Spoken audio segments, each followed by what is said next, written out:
Did you know that the average adult makes 35,000 decisions a day? And for children, they make about 3,000 decisions a day. Now, Cornell University did a research study, and actually, we make 226 decisions a day just on food. Just on food. Now, as you move higher up in the leadership chain, your smorgasbord of choices gets only bigger and bigger, and the stakes get higher and higher. Now, what's exciting about choices is we live in a culture and an environment right now where we get to choose so many things: what to eat, what to wear, who to date, who to marry, should we have kids, where should we live, what should we believe in, all of those things, right? All of those things you get to choose. Now, at the same time of having all of these choices and all of these options, every decision has a ripple effect on you and on stakeholders that you are responsible for as the leader. Hi, I'm Khani Wolshansky, mama of four and creator of the School of Excellence system, and I'm on a mission to help early childhood leaders build and sustain schools of excellence. So if you want to create a collaborative culture, build efficient systems in your school, and design an environment that can grow your team, then you're in the right place. In the last 15 years that I've been working in the early childhood field, I've become deeply passionate of helping leaders with their mindset, their skills, the tools, and the strategies to build their schools. So each week, I'll share strategies, advice, coaching, and inspiring interviews. I know that you want to create a ripple effect in your school and your life. So let's do this together. As a school leader, you're going to be making thousands of decisions a day. And I think one of the things that cripple us as leaders is that we're afraid to make the wrong decision. Here is a fact about your school. Hang tight. You are never, ever always going to make the right decision. There's always going to be moments that you're going to make the wrong choice. You're going to fail and you're going to fall hard on your face. And so it's not about what can I do to avoid making the wrong choice. The question you actually need to be asking yourself is, what skills and resiliency am I building within myself so when I fall, I know how to get up? I'm going to repeat that. The question you need to ask yourself is not, how do I make the right decision and how do I make sure I'm making the right choice? The question is, how do I build skill, resiliency, and a proper decision-making filter so that I know how to get up when I fall hard on my face? It's a huge flip in the way that you're looking at that problem, because the solution, the path that we're going to choose, is so much more enjoyable. You're going to actually enjoy the experience of leading your school as opposed to consistently being crippled by self-doubt, by fear, by the imposter, and just constantly worrying like, oh my gosh, am I doing the right thing? Is everything going to be okay? So one of the decision-making filters that I use are my core values. Now, depending on the decision that I'm making, I'm going to use different filters. But most of the time when I'm making a decision, I will filter it through my top values, either personally or as a business. Now, in our business, in School of Excellence, one of the values that we hold really, really high is personal responsibility. Are you coachable? Do you actually care and want to grow and take personal responsibility for your actions? So I tolerate mistakes and I'm 100% okay with screw ups. My bigger thing is, are you coachable? Are you ready to take personal responsibility for what you did and learn how to do better next time? Now, I have some personal values also that I filter when I make decisions. I'm going to talk about that in a minute. But right now I want to share a story just to help really depict what it means to be coachable. So we have a program called the Director's Inner Circle. And twice a month, the directors in our program get to come onto a support call where I coach and walk the directors through challenging issues that are happening in their school. I give them scripts, advice, or coaching on how to go back into their schools with their next steps. So a couple weeks ago, we had a director come onto the call and say, okay, I don't know what to do with this teacher. I don't know if I should keep her or not. We've done so much work with her. I've coached her, I've trained her, I've come in, I've modeled with her, but I'm not seeing any improvement. So I said to her, okay, well, let's answer this question together.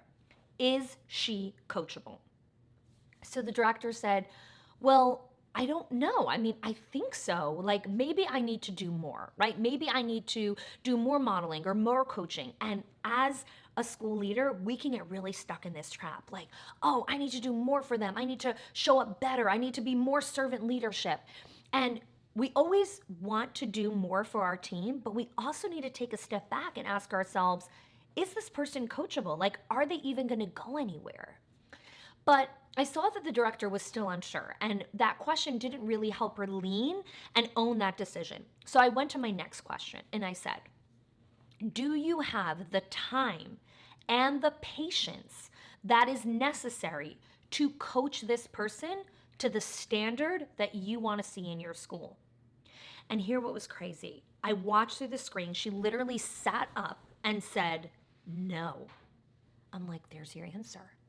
And there was this massive weight lifted off of her. She's like, no, I don't have the time or the patience to continue down this path of coaching and modeling and training and coaching and modeling and training, because while I do that with all the other staff, I'm barely making a dent with her, and I don't think she's a fit. I said, great, now you can rest in peace with the decision that you made. And when we make a decision that feels right in our bones, we're like, okay, like this is it. This is the right choice. Even if we feel a little bad or a little guilty or whatever it is, it's okay. Not every decision is also going to make you feel amazing. Some decisions are really, really hard, really hard. And that's part of leadership. That's the choice that you made, right? Go back to our LOPs, our leadership operating principles. Part of being a leader is knowing how to communicate with the key stakeholders and making those hard decisions. So today I want to share with you 3 keys to help you make better decisions as a leader. Key number 1 is prioritize your time. What do I mean by that? Well, there's this really funny quote that kind of goes around, and I don't know who really said it, but it says, show me your bank account, show me your calendar, I'll tell you what you value. And there is so much truth to that. If you tell me you value family, well, let me see your calendar. Where is there time on your calendar blocked off to spend time with your family? If you tell me you value something, well, do you spend money on that? Do you value growth and development? Great. When was the last time you invested in yourself? What do you value? And based on that, you're going to be putting time and money in those 2 areas. So in order to help you make better decisions, what you want to be making sure is that your time is being focused on things that you value. Because then when it's time to make the decision, it is so much easier to know where to put your time in that area. All right, so that's key number 1. Key number 2, create your own think tank. So CEOs of big companies have huge boardrooms and advisors and mentors and coaches that help them make decisions. Well, you might not be the CEO of a big company, or you might not have this big boardroom of people that you can turn to, but there is communities of school leaders. One of them is like the one we created here at the School of Excellence system, where you can reach out to other amazing directors or coaches or mentors to get advice and counsel. Whenever we're making big decisions, one of the keys that I always say is turn to your mentors, advisors, or your community. Create your own think tank. All right, let's go to key number 3, reflect and learn. So just like with any decision, there's going to be ones that you made that weren't the best ones, and that's okay. One of the keys in better decision making is knowing how to reflect and learn from that specific mistake. In my business and then in growing schools, I've made so many mistakes. The point of the mistake actually is data, and gives you the data that you need to know, okay, well, when I posted that job interview, the reason I didn't get the quality applicants was because I made a mistake in the application process, or I didn't ask this proper question in the vetting. Great, let's learn from that. Next time, let's put that on the application process. No harm, no fatalities, everyone's fine, but you learned from that specific decision. So for today's ripple effect challenge, here's what I want you to do. One is, when it's time to make a decision, I want you to take a deep breath before you make that choice and tell yourself this: decisions are not one-way doors. My mentor, Todd Herman, once told me this many years ago, and it has stuck with me forever. You see, a lot of times we think that when we make a decision, it's a one-way door. There's no coming back from it. And it's not. There are very few decisions that we make in life that are a one-way door, right?